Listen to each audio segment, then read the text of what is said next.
Pete in Charlotte, a city that lost an all-star game but still has a team. Pete, you're in Charlotte. Fire away. Hey, Colin, first-time caller, long-time listener. I really appreciate you and Christina's work. You guys are great. Thank you, sir. I'm a partial season ticket holder for the Hornets, and I'm infuriated by Adam Silver's decision. And it was only his decision. The owners didn't have a vote in this. Right. And the problem I have is that I feel like sports and politics do not mix. And if you look at the NBA's transgression into China, they are actively going there. They're having exhibition games, maybe even some regular season games. And China is very not accepting of the LGBT community. And I just don't understand how he can go there, and yet he comes here and he's taking that game away from us. Well, it's not fair. He can't. First of all, life's not fair. Secondly, there's all sorts of hypocrisy in all sports. Third is he can't control as much in China as he can here. Fourth, he can't pull a team out of Charlotte. He'd get sued. He pulled an owner out of the Clippers. He didn't pull the Clippers out of a city.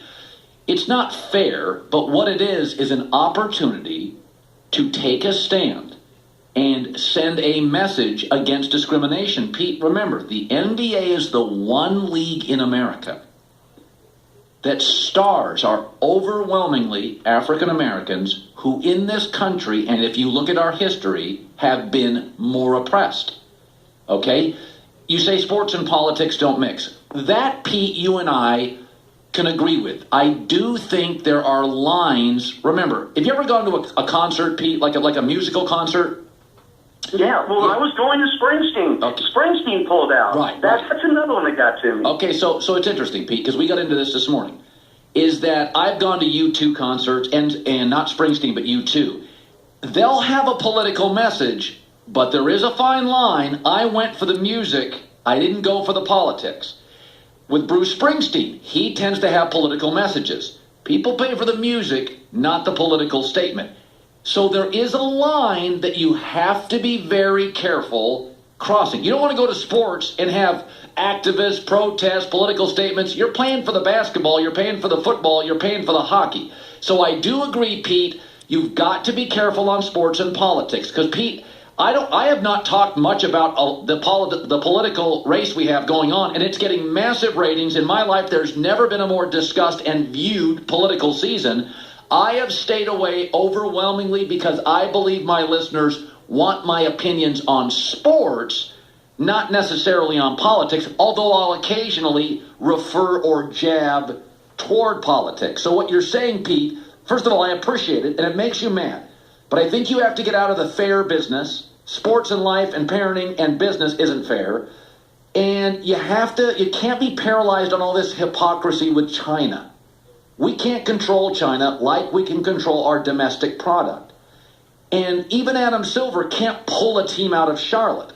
What he can do here, though, is pull an exhibition game out of a domestic environment which he controls.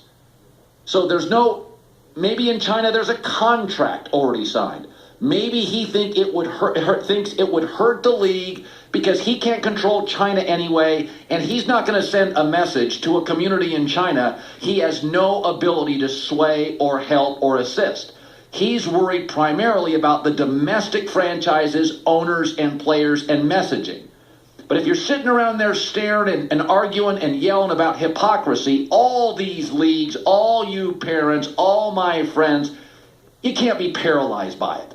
I mean, our government's in business with dictators because dictators often are dictating a country that's on oil or is a border country to a country that means something to our safety. You know, I mean, that you go to the Middle East, we're in bed with that country, not that country, with that country, not that dictator, with that dictator. We don't like dictators. So that's the reality of negotiating in politics, in sports, and parenting in life. You may not like it, and I do think there is a very fine line. I do, on politics and sports. I like to be totally honest with you. I've said before, I don't think Trump has the temperament to be president. He always sounds vengeful to me.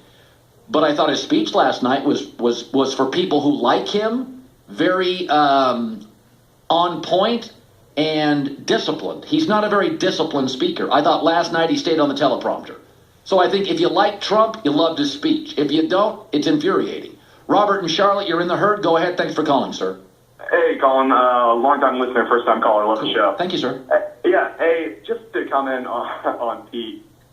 Pete's position on this is just the complete minority of what I've kind of seen of everybody's position in Charlotte.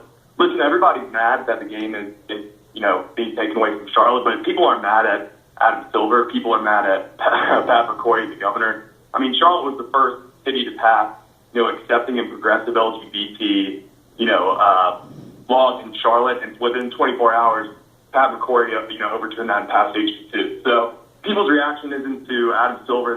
The anger is at, Pat McCrory. So anyway, just wanted to comment on that. Thanks. Yeah. It's interesting.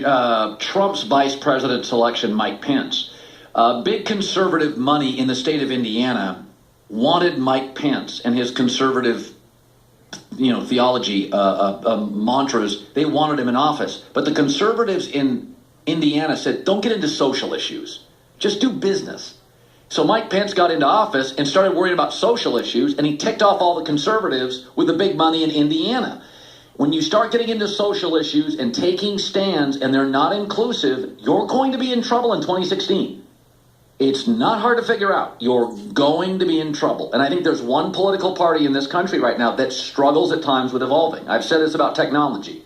Technology is the last great industry that has exploded in America. It's about new and evolving and fresh and adapting. And it's dominated by Democrats. Silicon Valley's dominated by Democrats, overwhelmingly dominated by Democrats. We got two parties in this country. One has done a better job of being willing to evolve, not only on social issues, but business issues. Let's go to Tom.